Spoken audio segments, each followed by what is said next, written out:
Welcome to my class and stories. अभी हम discuss करेंगे NIOS का क्लास 12th का इकोनॉमिक्स का chapter first, overview of the Indian economy. Overview of Indian economy, क्या है इंडियन इकोनॉमी? उसके हमने पहले टॉपिक डिस्कस कर लिए थे, जो इसका टॉपिक थे लो पर कैपिटा इनकम और हैवी पॉपुलेशन प्रेशर, जो इसके थे डेवलपमेंट ऑफ द एग्रीकल्चर। ये सब टॉपिक हमने पिछली वीडियो में डिस्कस कर लिए थे और इसमें अब दूसरे टॉपिक डिस्कस कर रहे हैं कि role of the agriculture in India, कि इसमें इंडिया में जो है एग्रीकल्चर का क्या रोल है। चलिए इसको स्टार्ट करते हैं। Agriculture is the one of the most important sector of the Indian economy. Agriculture जो है बहुत ही इम्पोर्टेंट सेक्टर है इंडियन इकोनॉमी का। It is the supplier of the food of the raw materials in the country. ये supplier है food और raw material, कच्चे माल का पूरे देश के अंदर। At the time of independence more than 70% of Indian population depend on agriculture. के आज़ादी के आसपास 70% आबादी जो है एग्रीकल्चर पे ही डिपेंड करती थी टू अर्न द लिवलीहुड, अपने जीविका चलाने के लिए। According to the share of the agriculture in Indian national product income was as high at 56% in 1950-51। ये जो 1951 में जो था, ये लगभग डिपेंडेंसीज की 56% थी। However, with the development of the industry and the service, जब सर्विस और इंडस्ट्री का आना हुआ sector during the plan period, जब प्लानिंग स्टार्ट हुई, the percentage of the population depending on the agriculture as well as the share of the agriculture in the national product has come down. कि जब industry और service का development हुआ, planning हुई, तो agriculture पे थोड़ा सा मूवमेंट आ गया, थोड़ा सा उस पर लोग बाग कम डिपेंड रहने लगे। In 1960, the percentage of the labor force engaged in the agriculture activities was 74, which gradually come down over the year 50% in 2012। के तब से जो है जब 1960 से लेकर के 2012 तक इसमें काफ़ी गिरावट दर्ज हुई, जो कि 74 से लेकर के 51% आ गई है। इन 1960 में the share of the labor force in the industry service sector stood 11 and 15%। के 1960 में जो था इंडस्ट्री में लेबर जो थी वो 11 से 15% होती थी respectively, but in 2012 this share increase to the 22% to 26%। कि यही शेयर जो बढ़ गया है 2012 में 22% से लेकर के 26% तक आ गया respectively. It has been observe in the most of the economics that along with economic development shift in the labour force and the agriculture to the industry. के जो लेबर फोर्स था वो एग्रीकल्चर से हट करके इंडस्ट्री की तरफ को मूव कर गया। Agriculture is the source of the food supply. Agriculture जो होती है फूड सप्लाई का सोर्स होती है। The production of the food grains has increasing nearly 51 million tons in 1951 to 259 million tons in 2012। कि इसमें जो शेयर का डेवलपमेंट हुआ नियरली 55 मिलियन टन से लेकर के 55 मिलियन जो था 1950 और 51 में दर्ज हुआ था, फिर जो है 259 मिलियन टन दर्ज हुआ 2012 में agriculture production. Because of the growth of the food grains production, India's depend on the import of the food grains has decline the most of the became nil. Keeping in the view of the rapid growth of the Indian population. के India की population जो है बहुत तेज़ी से बढ़ी, इस वजह से इम्पोर्ट भी कराना पड़ता है कुछ food. Increase the food grain was necessity which country achieve significant. के अपने लेवलहुड को बढ़ाने के लिए कुछ चीज़ें इम्पोर्ट भी करानी पड़ती है। Except the pulse increase in the food grain has been made possible to increase the cereals and the various cash crops। तो ये एग्रीकल्चर की एक थोड़ा सा डिस्कशन था यहाँ पे टॉपिक का कि एग्रीकल्चर में कैसे चेंजेस आए, कि एग्रीकल्चर का क्या रोल है। आज भी एग्रीकल्चर के ऊपर जो है मोस्टली लोग डिपेंड होते हैं, क्योंकि इंडिया जो है एग्रीकल्चर किंग कहा जाता है। यहाँ पे गांव में और देहात एरिया में जो होती है, जो रूरल एरियाज़ होते हैं, वो ज़्यादातर एग्रीकल्चर बेस्ड ही होते हैं क्योंकि एग्रीकल्चर में कुछ रिवॉल्यूशंस भी आए हैं।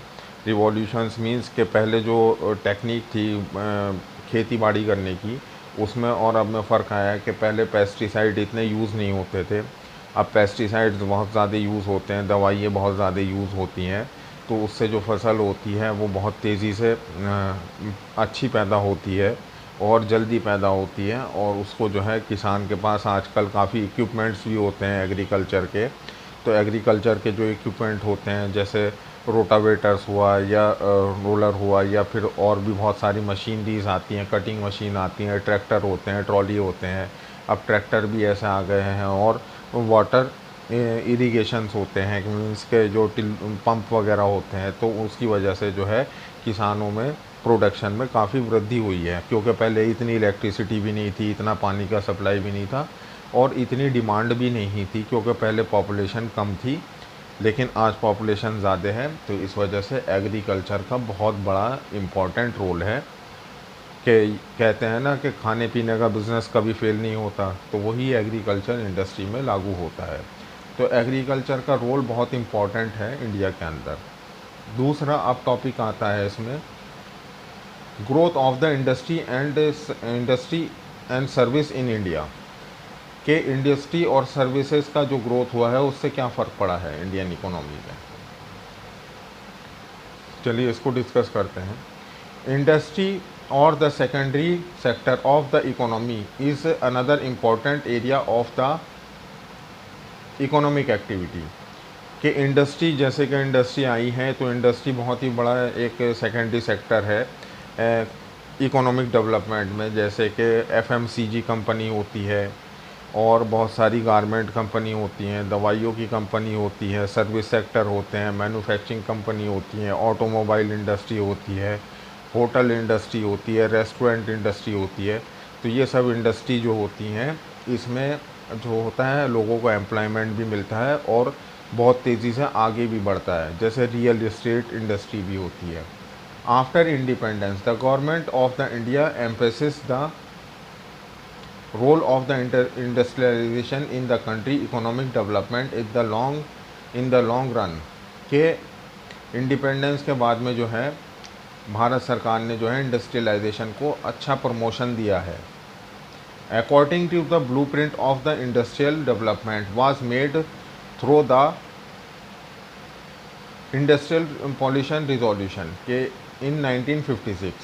कि जब इंडस्ट्रियल, इसके लिए एक रिवॉल्यूशन वो बना ब्लूप्रिंट, जो कि जिसे कहते हैं industrial policy resolution in 1956। Policy emphasis on establishment of the heavy industry with the public sector taking the lead in this area. कि ये इस मकसद के लिए स्टार्ट किया गया 1956 में, जो इस्टेब्लिशमेंट हैवी इंडस्ट्री जो कि पब्लिक सेक्टर के लिए होगी इस एरिया के अंदर। Adoption of the heavy or the basic industry strategy was justified on the ground that it will reduce the burden on the agriculture, enable to grow the production of the consumer goods, industrial good as well as the small industry, and are helpful for employment generation and achievement the self reliance. कि इसका ये मकसद था कि छोटी industry, बड़ी industry और industrial product को बनाने के लिए जो है इस रिजोल्यूशन को लाया गया, जो इंडस्ट्रियल प्रोडक्ट होते हैं उनको बनाने के लिए, जिससे कि लोगों में जो है एम्प्लॉयमेंट क्रिएट हो और नई जो है अपॉर्चुनिटी उनको मिल सकती हो। After adoption the IPR in 1956, there was the tremendous growth in the industrialization during the second and the third plan period in 1956-61 and 61-66। कि जो पहला जो प्लान बना वो 1956 6 में बना, उसके बाद में 61 में बना, उसके बाद में 66 में बना। तो इससे जो हुआ काफ़ी जो है इंडस्ट्री का प्लानिंग स्टार्ट हुई और इंडस्ट्री लगनी शुरू हुई, बड़ी बड़ी जो है पब्लिक सेक्टर स्टार्ट हुए, जिसमें जो है लोगों को एम्प्लॉयमेंट मिलना शुरू हुआ और बिजनेस स्टार्ट हुआ। The investment in the industry was reduce which adversely affect in the growth rate.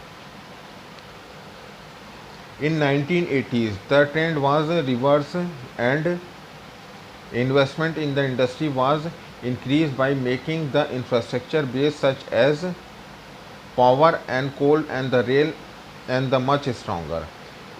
1980 में जो है कुछ इंडस्ट्री जो है पावर, कोल और रेल को जो है बहुत ज़्यादा बढ़ावा मिला। इन अर्ली 90s जो वह बहुत ही इम्पॉर्टेंट है, उसमें 1990 का जो पीरियड था, जो उसमें डिसीज़न थे, वो बहुत इम्पॉर्टेंट है जो इस टॉपिक में डिस्कस कर रहे हैं।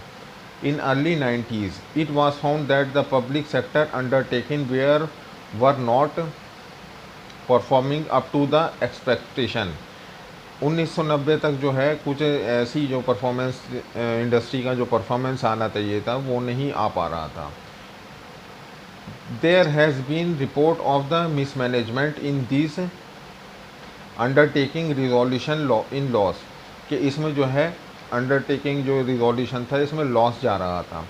सो in 1991 the government of India decide to encourage the role of the private sector in the industrialization development and remove the rigid license system which has known as the liberalization and allow the international player to complete the domestic country as well as the domestic players to explore the foreign territories. 1991 में जो planning दी गई है industrial resolution के लिए, तो उसमें जो हुआ था तब तक अच्छा रिज़ल्ट नहीं आ रहा था 1990 तक। फिर 1991 में जो है कुछ लाइसेंस में चेंजेस किए गए, कुछ जो है टैक्सेस में चेंजेस किए गए, कुछ जो है फॉरेनर्स इन्वेस्टमेंट को बढ़ावा दिया गया और रोल जो है मतलब कि डोमेस्टिक इंडस्ट्री जो होती हैं उसको प्राइवेटाइजेशन किया गया कि ज़्यादातर प्राइवेट अपॉर्चुनिटी मिले। तो उससे काफ़ी 1991 के बाद एक रिवॉल्यूशनरी चेंज आया। The aim of taking all these steps was strength to process of industrialisation in the country, कि इसका एम यही था कि कंट्री के अंदर जो है इंडस्ट्रियलाइजेशन को बढ़ावा मिले। Such as the model of the industrial development is called liberalisation, privatisation and globalisation. इस तरीके के मॉडल को जो है लिबरलाइजेशन, प्राइवेटाइजेशन यानी कि प्राइवेट इंडस्ट्री का आना, ग्लोबलाइजेशन यानी कि इंटरनेशनल कंपनीज़ का आना।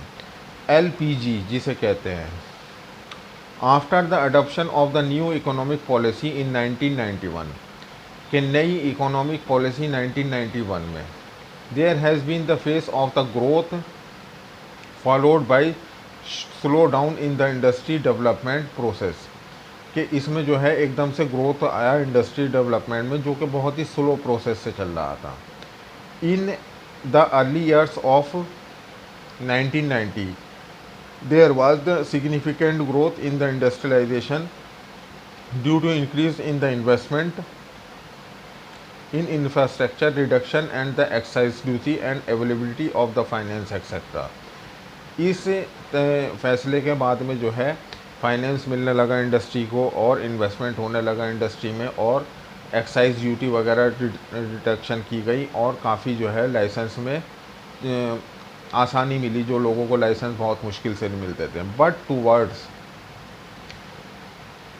The end of the 90s the growth rate slow down due to the shift of the competition from international companies inadequate infrastructure and support etcetera, के इसमें जो है बाद में ये हुआ कि जो इंटरनेशनल कंपनीज आई उन्होंने अच्छा कंपटीशन दिया और डोमेस्टिक कंपनीज जो है ज़्यादा नहीं बढ़ पाई।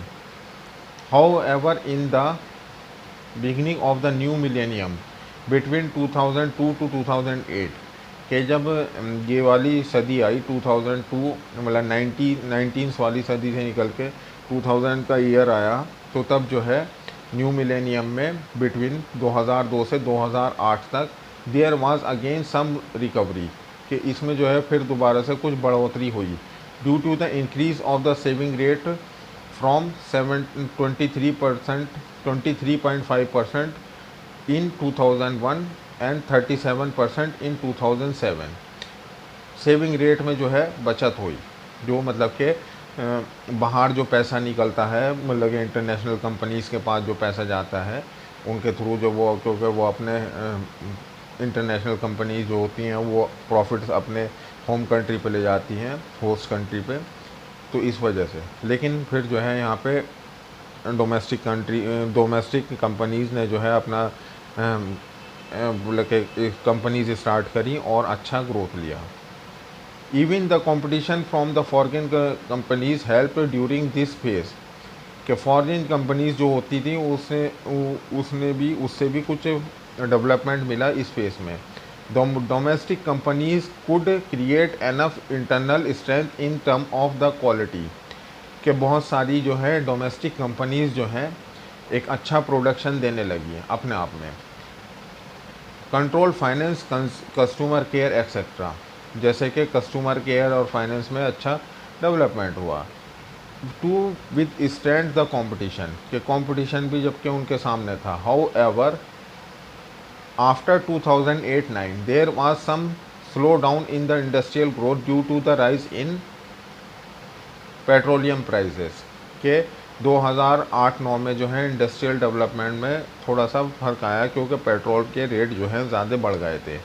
इंटरेस्ट रेट बहुत अच्छा हो गया था, और boring from the abroad which has created a lot of the liabilities for the domestic companies, के बाहर की जो कंपनीज़ थी उनसे जो पैसे वैसे अगर फाइनेंस कराते थे, उन्होंने काफ़ी लाइबिलिटीज़ लगा दी थी इन कंपनीज़ के ऊपर।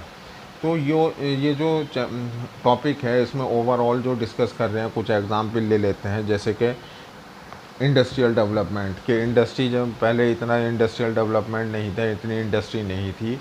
1991 के बाद जो न्यू इकोनॉमिक पॉलिसी आई, उसमें जो है बाहर की कंपनीज़ भी आई और डोमेस्टिक कंपनीज़ ने भी अच्छा डेवलपमेंट किया। जैसे कि एक एग्ज़ाम्पल लेते हैं, कि एक एग्ज़ाम्पल होता है ऑटोमोबाइल इंडस्ट्री में। तो ऑटोमोबाइल इंडस्ट्री में उस वक्त में पहले मारुति सुजुकी एक कंपनी होती थी जो कोलैबोरेशन से चलती थी, जापानीज़ कंपनी और मारुति। लेकिन बाद में जो है इंडियन कंपनीज़ ने भी अच्छा ग्रोथ किया, जैसे टाटा हुआ, महिंद्रा एंड महिंद्रा हुआ। तो ये इंडियन कंपनीज़ हैं, इनके भी आज प्रोडक्ट जो होते हैं, कार, ट्रक, ट्रैक्टर्स, जो इनके प्रोडक्ट होते हैं, इन्होंने इतना अच्छा राइज़ किया कि इनकी जो है कार मार्केट टाटा की और महिंद्रा की इंडिया में बहुत अच्छी है। जैसे थार है वो बहुत मशहूर है। टाटा के जो ट्रक होते हैं, बसेस होती हैं, वो इतने मशहूर हैं, इतने अच्छे हैं कि उनको जो है एक्सपोर्ट भी किया जाता है। तो पहले ये इंडस्ट्री इतनी ज़्यादा मतलब उसमें नहीं थी, इतनी ज़्यादा अपनी प्रोडक्शन अच्छी नहीं करती थी, क्योंकि ये कंपनीज़ भी पुरानी होती है। तो इसी तरीके से और भी सेक्टर्स हैं, जैसे मेडिकल इक्विपमेंट है। मेडिकल इक्विपमेंट में हम एक एग्ज़ाम्पल ले सकते हैं, 2008-9 से पहले तक जो मेडिकल डिवाइसेस के ज़्यादातर प्रोडक्ट जो होते थे वो इंपोर्ट किए जाते थे। बहुत सारे प्रोडक्ट इंपोर्ट किए जाते थे, जैसे अल्ट्रासाउंड मशीन हुई या कोई और सी मशीन हुई, डायलिसिस मशीन हुई। अब बहुत सारी कंपनीज़ जो होती हैं इंडियन कंपनीज़, उनको बनाने भी लगी हैं, बनाने नहीं लगी तो असेंबल तो करने लगी है कम से कम। जैसे कि एक मेडिकली डिवाइस कंपनी में एक प्रोडक्ट होता है मेडिकल हार्ट स्टेंट, जिसे कोरोनरी स्टेंट कहते हैं। तो जब ये कोरोनरी स्टेंट आना शुरू हुआ था इन अर्ली 90s में, लेटर 90s में और 2000 में, तो इनके रेट जो हुआ करते थे, इंपोर्ट कराते थे, ये 4-5 हज़ार रुपये में उस वक्त में, और अब भी इंपोर्ट हो जाता था। तो उसके प्राइस लिए जाते थे 2 लाख 2.5 लाख। लेकिन बाद में जो है गवर्नमेंट की एक जो दवाइयों के रेट कंट्रोल करती है, एक क्या कहना चाहिए उसको भूल रहा हूँ मैं, जो दवाइयों के रेट को मॉनिटरिंग करती है, एक सॉरी मैं उसका नाम भूल रहा हूँ। तो उसने जो है इन प्राइसेस पे लगाम लगाई। जैसे कि पहले स्टंट बेचते थे 2 लाख रुपए के, 2.5 लाख रुपए के, अब वही स्टंट जो है गवर्नमेंट की तरफ से रेगुलेट हुआ है वो रेट, तो उसके रेट जो होने लगे 30,000 40,000 होने लगे। उसके बावजूद पहले तो सिर्फ इंडियन कंपनीज़, वो फॉरेन कंपनीज़ ही होती थी जो कि स्टंट बनाती थी। अब मार्केट के अंदर जो होती हैं इंडियन मैन्युफैक्चरर भी हैं जो मैन्युफैक्चरर करते हैं हार्ट कोरोनरी स्टंट का, और इंडिया की मार्केट में यानी कि डोमेस्टिक मार्केट में भी सप्लाई करते हैं और एक्सपोर्ट भी करते हैं। तो इंडस्ट्रियल डेवलपमेंट बहुत अच्छा हुआ है। हम तो यही चाहेंगे, मैं तो यही कहूँगा कि इंडिया के प्रोडक्ट को ही लेना चाहिए, इससे हेल्पफुल होता है। इंडिया के प्रोडक्ट बहुत अच्छे होते हैं, जो हमारे लोग डोमेस्टिक कंपनीज होती है उन्हीं के प्रोडक्ट को प्रमोट करना चाहिए। Thank you very much for watching the video.